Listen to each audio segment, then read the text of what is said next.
adom nili biasang hu nili kidur ke borni ria dehuri rong piarong apa nili kidudun Paris lagi Silimian Paris lapen nili mondoli lagi San Francisco mondoli non nilitum labang sokam ke cengpon lagi SCC kampu sini tum tani ong ko pen itu mondoli along kosonsi mondoli ke cing tur pen kacing ri thegi ma puni tum matha pomlo sitame pinangan nili tum kabor ipon pen pinangan kaci tontia son ci theglong sitame nil tum afan SCC pamen pen kacing hon itu ma father an hini itu ma pala bangsa CK 2017 aningkan nang BPC ni tu ma fan kosonsi mondoli kacirap kacitu pen kacing ri thegi ma pu ala makam ni than pon si alang li ni tu ma fan ni ki thanate ni tum SCC pu amen pen 2017 aningkan niltum pangcheng ponlo nituma monduli lake kadu kabe ke don plikebra nerkeb do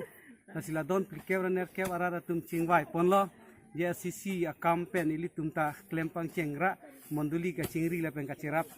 thek jia phan klem pondonang pusi nitum monduli ke ja kadu kabe tum pen chingwai ponlo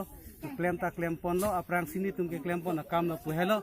nilitum don plikebra nerkeb atumang bong pen iru elong pen hunibara ni si tum labang so kam ka pidudu la sia prangsi 2017 aning kan itum ke klempon kila puson hello ar ni siang bong don thom le don along pen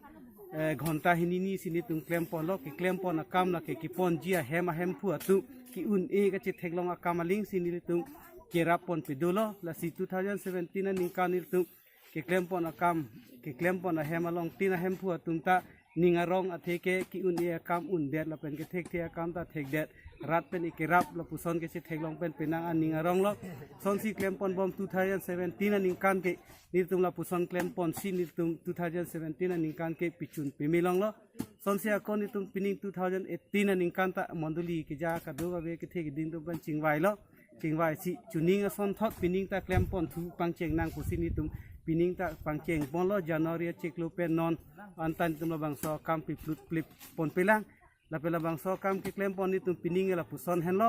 tuning abang ke idon along pen 2 ghonta si klem pon athe ghonta hini si klem pon si pining abang ke akam ta pi un muchot nang la pen il tum ki un ia son ta sa u ke pi un muchot je phan pusi pining abang ke idon along pen ghonta ke thom si ni tum klem pon asila bangso ke klem pon ta chuning son thak thak lo a hem pu tum phan kar ju pen kopi sinang litum ki un e malapen kopi sinang litum ki chorni pon kan tung ma alang litum a hin pen chini long lo pute akam tan litum na son si klempon pini ke la hello teron hem sini litum kam ke klempon litum kachitong risumar korjang sarmar sarpin mal la kadu ka bitanang litum theglong po kasi sini tum ke klempon akam la ke hem ki kim la pen bhikki ke thok la ha kam sini litum klem lo kasi labang so kam abang ke ni tum non konta ke thom chok ki ke ni tum la dak klem pon bompo kasi kadu ka biara atum ta labang so kam ki klem